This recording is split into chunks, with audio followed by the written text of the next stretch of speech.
way mga igsoon atong gitunan mga igsoon ang pagtulunan mahitungod sa pag-protect sa atong church mga igsoon. Amen. Imatag ko sa kanato aduna kitay dako nga responsibilidad diha at sa pag-protect mga igsoon sa atong church. Amen. No? So we have to protect one of us ang church. Wala ni naghisgot sa building na kung saan atong ginapasilungan, kundi naghisgot ni sa matag usa ka nato sa relasyon nga naata mag-igsoon diha sa atong buhay nga Dios. We are the church of God. Amen. Praise God. And what to sa lain nga usab nga pagtulunan mga igsoon. Kinsa man diri ang walay mga pagsulay. No, imposible yun. Dili ka maagit mga pagsulay.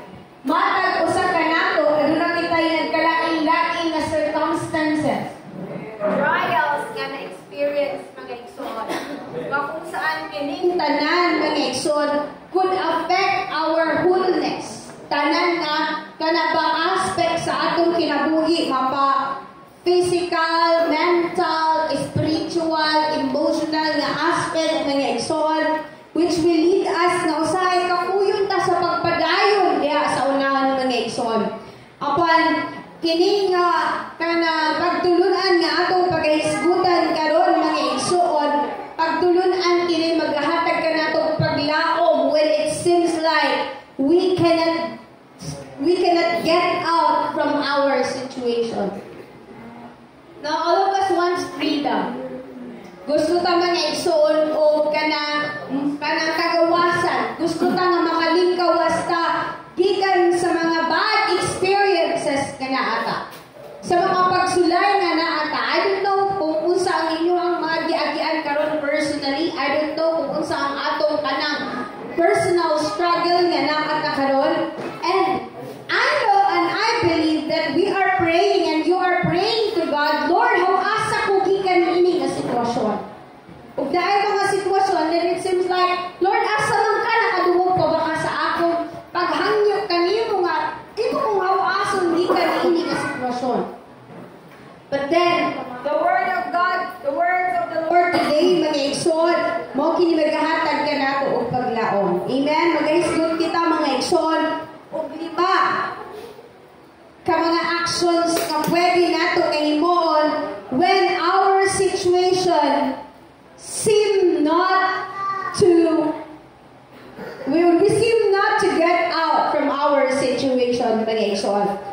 Pagtulunan nga kung saan makatunan nato kung unsa ang mga pamaagi nga pwede nato nga buhaton kung kita feeling nato wala ta nakagawas gikan sa atong daotan nga sitwasyon or dili maayo nga sitwasyon mga igsoon. Matod pa sa pulong sa atong buhay nga Dios, all things work together for good man. Amen? In Micah chapter 7 verse 7, matod pa diha, rejoice not against me, O mine enemy. Sa mga panahon nga the devil is rejoicing tungkol kay nakita niya nga naata sa kasakit, nakita niya that it seems like we are in defeat na, we are in surrender na, we are almost in surrendering mga igsoon sa pagpangalaan. Pero atong hinumduman ang pulong sa atong buhi ng Diyos. Matod ba sa Micah mga igsoon, when I fall, I shall arise. When I sit in darkness, the Lord shall be a light unto me. Amen? Ang atong buhi ng Diyos, mamahimong atong sugak mga igsoon sa taliwala sa mangit-ngit nato nga kadalanan. Praise God. So, una mga igsoon ang atong pagatunan, when it seems like we cannot get out from our situation, is we should repent to the Lord. Repentance means sometimes not most of the time, pero sa kining atong sala ng igsoon, mo ni hinungdan nganong na-contain ka sa usa ka sitwasyon nga dili nato gusto.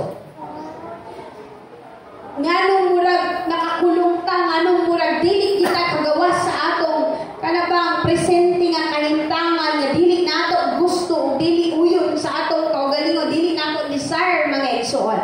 Because sometimes we have decisions have choices mga igsoon nga nakaapekta mga igsoon. Adunay mga sala nga nakapugong mga igsoon aron magpanglihok ang Ginoo sa atong kinabuhi. That's why we have to choose to repent. Una nato ang paghimuon mga igsoon. In the belly Of the whale, Jonah chose to repent. Nganong na-contain si Jonah sa usa ka sitwasyon nga dili na siya kanawas. Kung sa iyahan yung kabubuton mga igsoon o sa sitwasyon nga naa siya that time mga igsoon, dili na gid siya makagawas kay nganuman he is inside in the whale's belly, the fish belly mga igsoon. It is impossible no. Himala na lang yun ang makahimo ang makapagawas kaniya gikan sa usa ka sitwasyon. In Jonah chapter 2 verse 4, then I said, I am cast out of thy sight, yet I will look again toward thy holy temple. Despite sa kasalanan, despite sa disobedience na gibuhat ni Jonah mga igsoon, still ang iyang kasing-kasing nipili mga igsoon sa pagpangayo ug kapasayloan niya sa atong buhi nga Dios. O diha sa pagpangayo ug kapasayloan, ilingkawas ta sa atong buhi nga Dios gikan sa atong dili maayo nga sitwasyon. Amen. Lamentations chapter 3 verse 21 to 23. This I recall to my mind, therefore have I hope. It is of the Lord's mercies that we are not consumed, because His compassion fails not. They are new every morning. Great is thy faithfulness. Ang kaayo sa atong buhi nga Dios dagaya kada adlaw. Every time that we sing to the Lord, naayang mercy and grace mga igsoon, mas abundant pa gyud sa tanan mga igsoon. That's why dili nato mga igsoon, dili ta mahimong guilt, dili ta mahimong kanbang atong disregard mga igsoon ang repentance, because the first step mga igsoon nganong imong nadawat ang balaang espiritu sa atong buhi nga Dios, nganong atong nadawat ang kaluwasan mga igsoon was because of repentance. dako kaayo na kakayuan Diha atubangan sa atong buhi nga Dios mga igsoon, because it means mga igsoon that we are humbling ourselves atubangan sa Ginoo. No, pag dili ganing ta mahimo ang mapasayloon mga igsoon, it means ang atong pride grabe kataas. The same nga kung naakay nahimo nga kadautan or sala sa ubang tao mga igsoon, dili ka kabalo mangayo og pasaylo sa atong gikasalan. Since buot pasabot anak mga igsoon, imong pride grabe kataas. Amen. The same thing with the Lord. Kabalo na ka nga nakasala ka, nakabalo na ka nga dili maayo imong gibuhat anubangan sa atong buhi nga Dios. Pero maabot ka punta sa point nga dili ta kabalo diha sa pangayo pasaylo diha kaniya mga igsoon, that is pride. Ug ang pride mga igsoon mao kini makababag mga igsoon aron dili makapanglihok ang atong buhi nga Dios sa atong kinabuhi. That is why we think like nothing's changed sa atong kinabuhi. Murag walay na bag-o tungod kay change starts from ourselves. Ug mag-start na siya mga igsoon from repentance. Amen?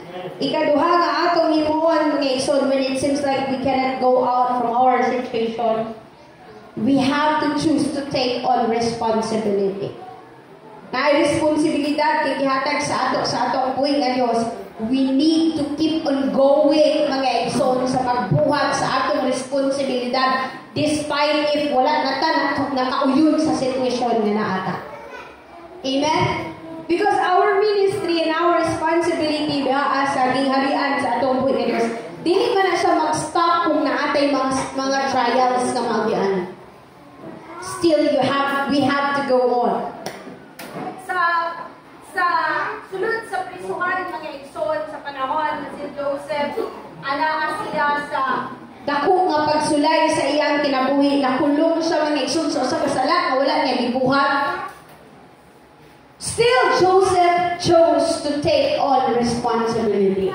Sa sulod sa prisuhan mga igsoon, nahimo siya dito nga keeper of the prison. Genesis chapter 39 verse 22. Nahimo siya dito mga igsoon nga kanabang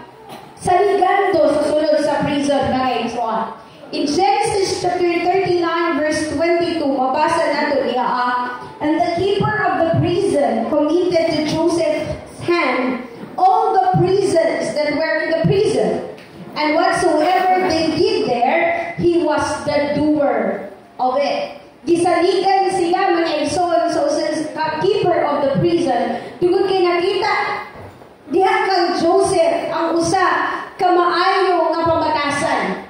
Despite mga igsoon sa iyang sitwasyon, despite sa iyang naagian mga igsoon na kasakit, still ang responsibilidad nga gihatag kaniya iyang gibuhat mga igsoon nga kinasing-kasing. Amen? Wala siya mga igsoon nga dili ko mabuhat ni hindi. Tungod kay ganong giingon ani man ko sa Ginoo. Ganong niabot man ko sa ingon ani nga sitwasyon nga dili wala man ko nagbuhat og kasalanan, dili man wala man ako gipanagkamasan ang asawa sa Paraon.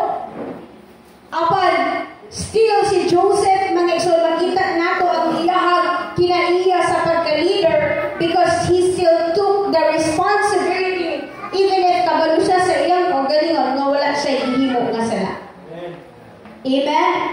1 Corinthians chapter 4 verse 2, moreover, it is required in stewards that a man be found faithful. Usa ka anak may nagson sa atong buhi nga Dios nga faithful po na siya manegson into whatever responsibility nga gihatag sa iya sa atong buhi nga Dios. Amen? Kung faithful ka sa atong buhay na Diyos, makita po na sa atong ministry diya sa sunod sa church. Makita nato mga igsoon ang matuod nga bunga diya sa pagpangalagad sa Diyos, matuod nga bunga sa faithfulness base sa atong action. Because action speaks louder than words. Amen? Pwede man tanga moingon, tanga faithful po, nangalagad sa atong buhay na Diyos. Pero ang imuhang mga gibuhat, dili mao. Amen? Ang atong mga responsibilities, mga igsoon, dili pod mao.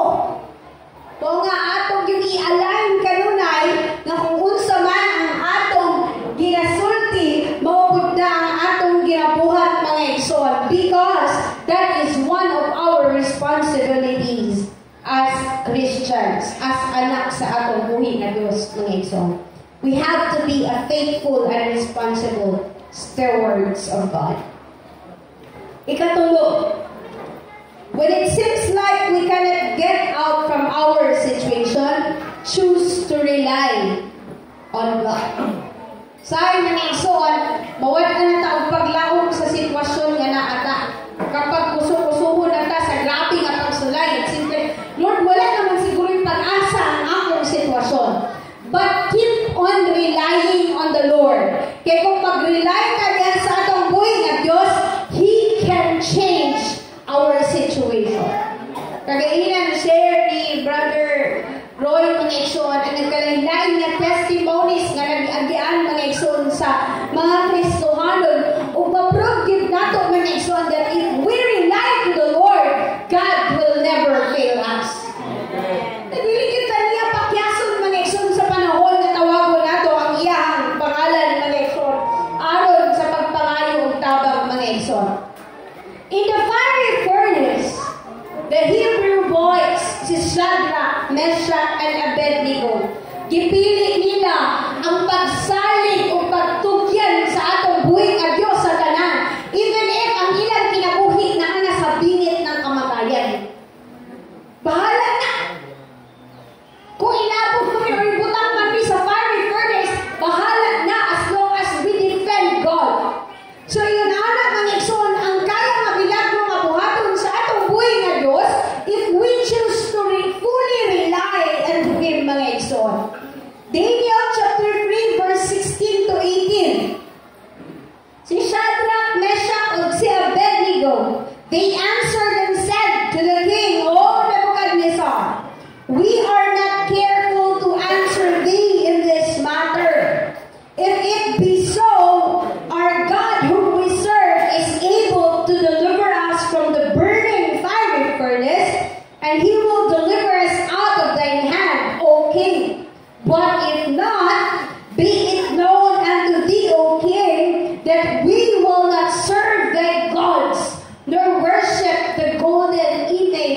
thou hast set up. Pag-ingon nila sa ilang pulong nga, but if not, that means they rely everything to the Lord. Kung nakita nato kung unsa ang nahitabo sa ilang sitwasyon, mga igsoon, the Bible is the testimony that if we rely unto God, God will never ever fail us. When was the situation, mga igsoon, nga nipili ka sa pagtugyan sa atong buhit nga Diyos sa tanan nimong problema o wala ka gi-rescue sa atong buhit nga Diyos? Sa akong case, mga igsoon, sa akong kinabuhi, never did in my life that I choose to rely to God, nga iya akong gitayo. Yes, na mga panahon that we are in a situations that it seems like we cannot go out from it anymore. Makaingon ka nga, unsa man, makuha pa ka nako ang pangantoy sa akong kinabuhi. Makagawas pa makakakuni ini nga klase nga pagsulay. Maka-move forward pa ka ako sa akong kinabuhi.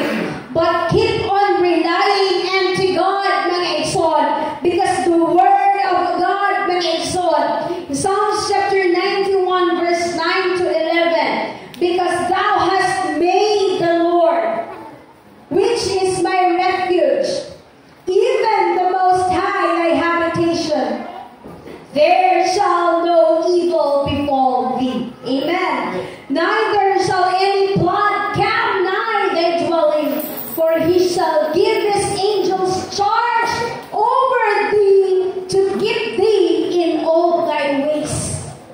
Ang Ginoo magapanalipod kanato gikan sa mga kadautan niini kalibutana, taliwala sa mga dautan nga panghitabo sa atong palibot. But if we choose to rely on the Lord God will be our refuge.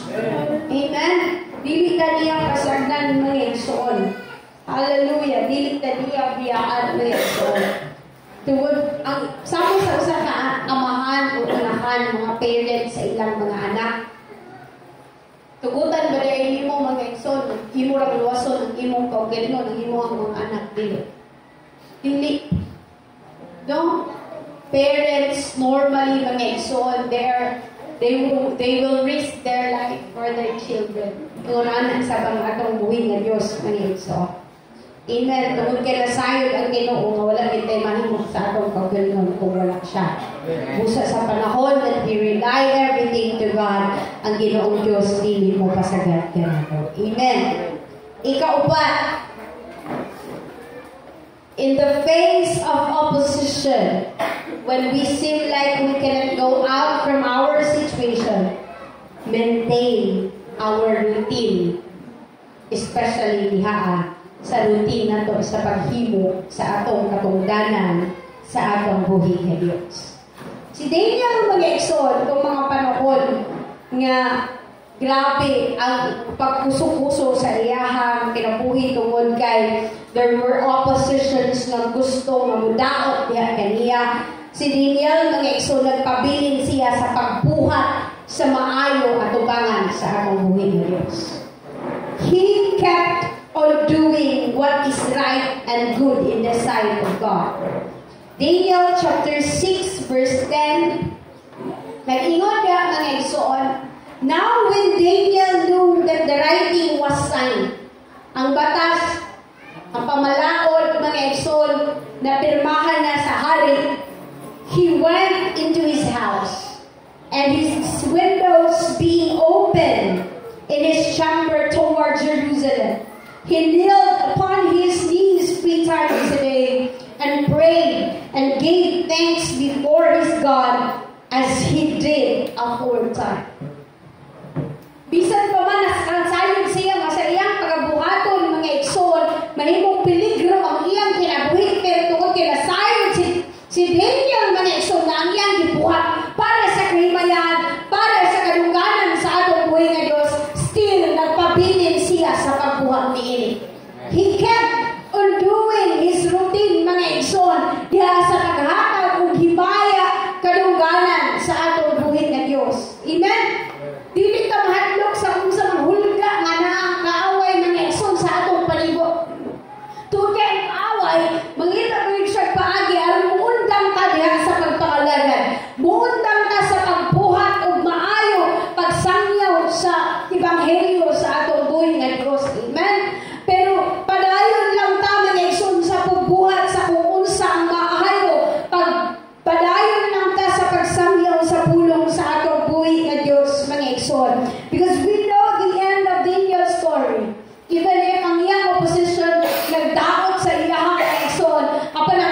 kinabuhi nga Dios nagpakita og dako nga milagro sa iyang kinabuhi. That is when we fight for God. That is when we keep on doing the will of the Lord, mga igsoon sa atong kinabuhi. Na yung mga pastors nga experience mga igsoon, mga paglutos. Tungod kay nagpadayon sila mga igsoon sa pagsangyaw, pagwali sa pulong sa atong buhay na Diyos. Usahay kita personally, malutos ka mga igsoon. Even in our family members na wala pa diha nakasabot o wala pa nangalagad sa atong buhay na Diyos. Sa mga tao nga na sa atong palibot mga igsoon, apan padayon lang sa paghimo mga igsoon sa imong routine nga para sa atong buhay na Diyos. Tungod kay kung magpadayon kita sa pagbuhat ni ini, ang ganti ni ini mga igsoon, kinabuhi nga walay katapusan. Amen? Psalms chapter 73 verse 16 to 17. When I thought to know this, it was too painful for me until I went into the sanctuary of God, then understood I therein. Sa hindi ka makasabot mga igsoon kung nga we keep on doing things like this. Pero mga igsoon, ang mga tao na nasa itong palibot, dili makasabot nga nung padayon yapon ta sa paghimo ni. Even if sometimes mga igsoon, magkaroon sila nga ang inyong dispend sa pagsimba, ang dispend kapag bumusimba nila sa church. Why not spend it to other na makasustain sa pag-support sa family? But no, they will never understand us. Dili sila makasabot mga igsoon sa atong na-experience until ma-experience po nila ang goodness sa atong buhay na Diyos. No?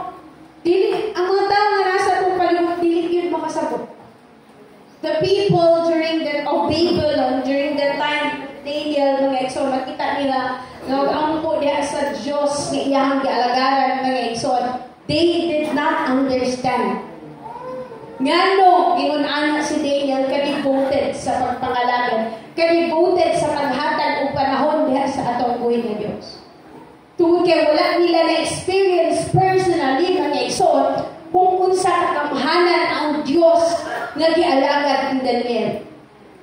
Amen. But if those people na experience nila kung unsa kagamhanan, kung unsa ka powerful, kung bumuk na ang Ginoo nga gialagaran nato diri sa atong kinabuhi, they will understand.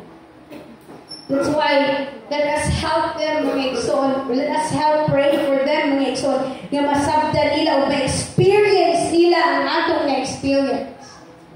Amen. Kanang word nga seek ye first the kingdom of God, the book of Matthew, dili na nila masabtan. Unahon ang pagbuhat sa buluhaton sa ato buhay nga Dios, dili na nila masabtan kay nga naman wala nila na experience. But if moabot ang point sa ilang kinabuhi, ma-experience na nila mga igsoon, muna panahon nga masabtan na nila. Muna nga kita, because we already experienced it, we keep on doing mga igsoon, the routine mga igsoon, nga mao ang paghatag, paghimaya, o pagpasidugong sa atong buhay ng Diyos. Lastly, when it seems like we cannot go out from our situation, choose to rejoice in the Lord. Mga panahon nga dili ta maglisod ta og isa sa atong mga kamot sa tungod sa sitwasyon nga dili maayo. Makonsume ta mga igsoon sa brokenness. Makonsume ta sa atong gibati nga pain mga igsoon. But then ang atong buhay nga Dios nag-encourage kanato karon mga igsoon that despite the situation that we are in, choose to rejoice in the Lord. Amen. Si Paul and Silas, they were in prison, bound mga igsoon by chain.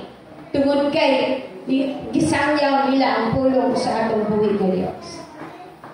In Acts chapter 16 verse 25, and at midnight Paul and Silas prayed and sang praises unto God, and the prisoners heard them. Siguro kung dili lang nidlikon ang pagtuo sa usa ka Kristohanon, dili lang nidlikon ang pagtuo ni Paul and Silas that time, makaingon sila nga, Lord, di ba, we're doing we're doing this for you. And we believe nga ikaw ang all-powerful God. Nung anong nahitabo maninon sa among kinabuhi. What we are experiencing maninon is mga paglutos dapat dili maningon ani. But because of the great faith of Paul and Silas, instead of murmuring, instead nga mabati nila ang kasakit tungkol kay nagbuhat sila sa buluhaton sa Ginoo nga motoy, ilang nahimong kinabuhi. Pero wala, nipili sila sa pagdaig. Nipili sila sa pag-awit o mga alawiton nga langiton mga igsoon. Then, miracle happened. There was a great mga igsoon na nahimong nakatanggal sa kadena nga maoy nagapos kanila. Naabre mga igsoon ang puntahan sa prisuhan na nakagawas sila gikan sa maong na priso. Hindi lang kung pwede nga mahitabo sa unang panahon ni Paul and Silas. Mahitabo sa ato nga panahon karon kung magpabilin ta sa paghimo sa pagdaig sa atong buhay nga Diyos despite our negative situations. Sa panahon that we feel like we are in pain, we are in brokenness, mga igsoon, tungod sa pagsulay na ato nagyan, choose to lift your hands to the Lord. Choose to rejoice God, mga igsoon, because in rejoicing, there is miracle, mga igsoon.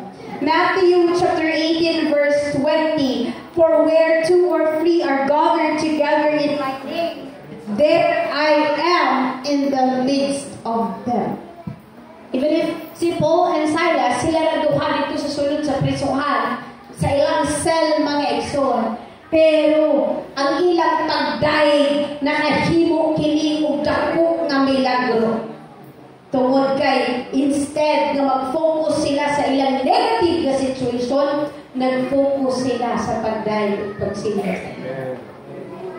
Have you tried that situation? I-try na to. Nadungan ako kagayina Brother Roy, ko si Brother Jason. Tistungan ko lang ako ang Ginoo. Tanan naa sa Biblia mga igsoon, we can try it. Pwede na ito tistingan Ginoo. Ang problema lang sa ato no, because pangunahan ta sa fear. Pangunahan ta sa kahadlok, pangunahan ta sa question na, what if dili mo abot ang tabang sa bita? What if mahimo pa ko nga magkalisod-lisod? What if ang dami nating what ifs, wala pa ganit talaga sa sitwasyon? Daghan na tayong mga what ifs. Let's cross the bridge when we get there.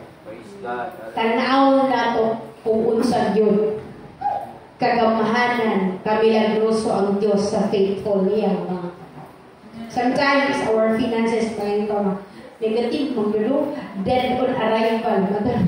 Matut pa ang mga sweldo, dead on arrival. Paniabot, paray na. Borot na. That is the reality, mga igsoon. Walay uso sa among sa among office. Na, among sweldo kay dead on arrival naman. Paniabot, wala na. Zero balance na. But if we give God first what's His, dili pasagdan sa Ginoo iyang mga katawan. Amen. Muna'y testimony yung igsoon that I can prove even sa akong kaugalingon that if we really are faithful to the Lord, God will be so faithful unto us. O ang Ginoo na ba magpanalangin ng igsoon, triple and double and triple ng igsoon, pila pa kapilo-pilo ng igsoon na panalangin, ang iyang ihatag mga igsoon. Despite our situation, sa mga sitwasyon na nakakaroon, choose God.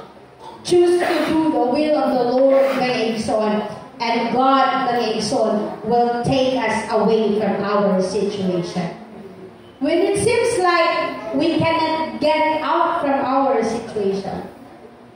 At ba sa writer mga igsoon, God, I can't get out. Ako personally, dili ko makagawas ni ining nga sitwasyon. But I think, Lord, you can get in my situation. Kung dili ko makagawas sa akong sitwasyon, sunod sa akong sitwasyon, Lord. And I believe that you can change it. I believe that miracle will happen. I believe that you can things turn around. Amen? We have to be positive and we have to be hopeful mga igsoon sa atong buhay na Diyos. Tungin kay with that, ang atong buhay na Diyos, dili yun mo pasagad sa iyang mga katawhan. Malindong pang tanan mga igsoon.